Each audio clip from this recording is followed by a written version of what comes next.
Dollar gains against peers after Fed leaves rates unchanged.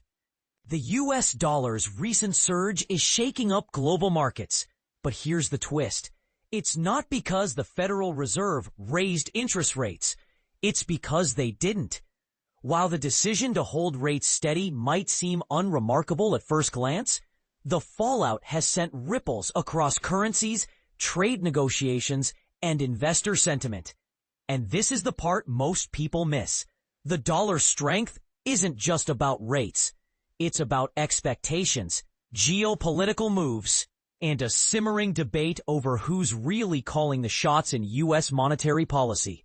Let's break it down. The Federal Open Market Committee, FOMC, voted 9-2 to keep the benchmark interest rate in the 4.25% to 4.5% range for the fifth consecutive meeting. That might sound like a textbook example of consensus, but two Trump-appointed officials, Vice Chair Michelle Bowman and Governor Christopher Waller, disagreed. They wanted to cut rates by 25 basis points, a quarter of a percentage point. Their dissenting votes sparked a critical question. Is the Fed truly independent, or is it being influenced by political pressures? The answer could shape the dollar's future and the global economies. The dollar's climb began immediately after the Fed's announcement. It gained ground against the euro, yen, and Swiss franc, with the dollar index hitting 99.82, its highest level since May 29. The euro, in particular, took a hit, dropping 1% to $1.1475 and nearing a monthly low. This decline isn't just a blip. It could mark the euro's first monthly drop in 2025. A sign of deeper struggles as the US-EU trade deal agreement earlier this week dampened hopes for a rebound. But here's where it gets controversial. Some analysts argue the euro slump is less about trade deals and more about Europe's inability to match the US's economic resilience. Speaking of resilience, US GDP growth for the second quarter surprised many, rebounding to 3%, well above the 2.4% forecast.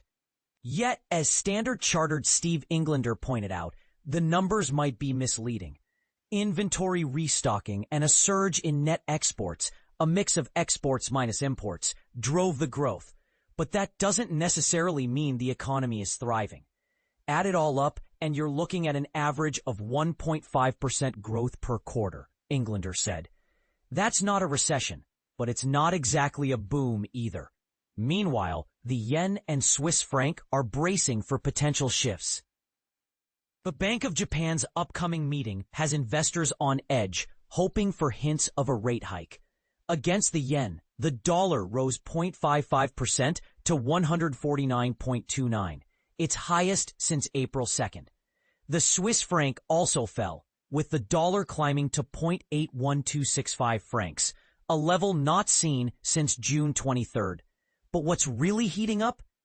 Trade tensions.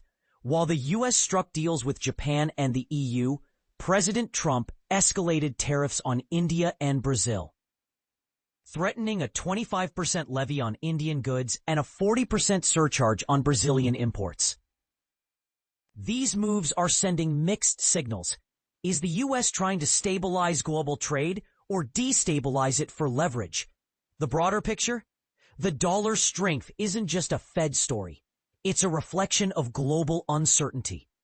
Germany's economy shrank in Q2, while France's growth beat forecasts, but neither can match the U.S.'s current momentum. Treasury yields are rising too, with the two-year note hitting 3.941%, signaling tighter monetary conditions.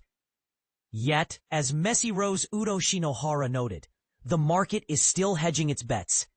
The September Fed meeting feels like a coin flip. That uncertainty is both a risk and an opportunity for investors. So, where does this leave us? The dollar's dominance is a double-edged sword. It boosts U.S. exports, but makes imports more expensive.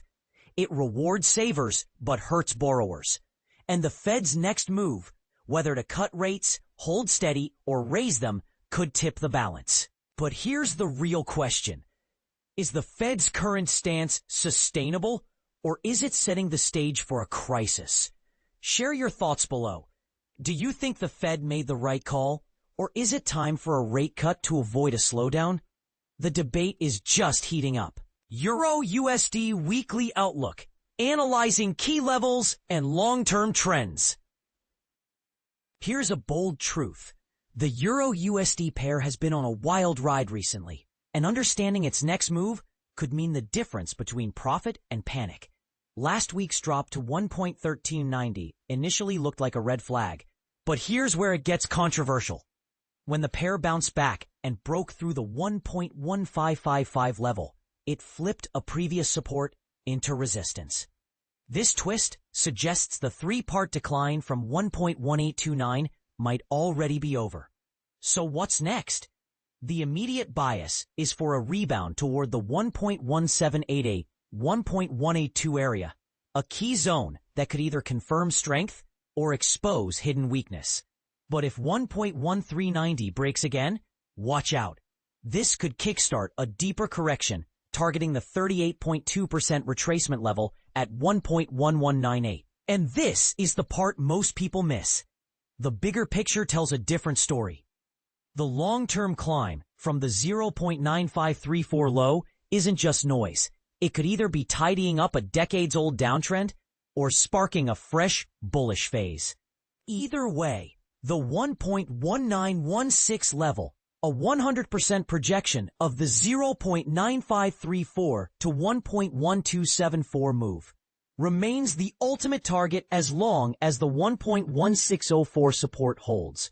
Now, let's zoom out even further. That 0.9534 bottom wasn't random. It coincided with a bullish MACD convergence, a technical signal traders love to debate. If the pair keeps rising, the next major test will be the 1.2019 level, 38.2% retracement of the 1.6039 to 0.9534 range. A rejection there would keep things in a corrective pattern, but a sustained break above 1.2019, that's when the real drama starts. Such a move would hint at a long-term bullish reversal, aiming for the 61.8% retracement at 1.3554. Here's your homework. Do you think the bulls can push past 1.2019, or is this a trap waiting to happen? Drop your thoughts in the comments. We're curious to see if you're optimistic or cautious about this setup.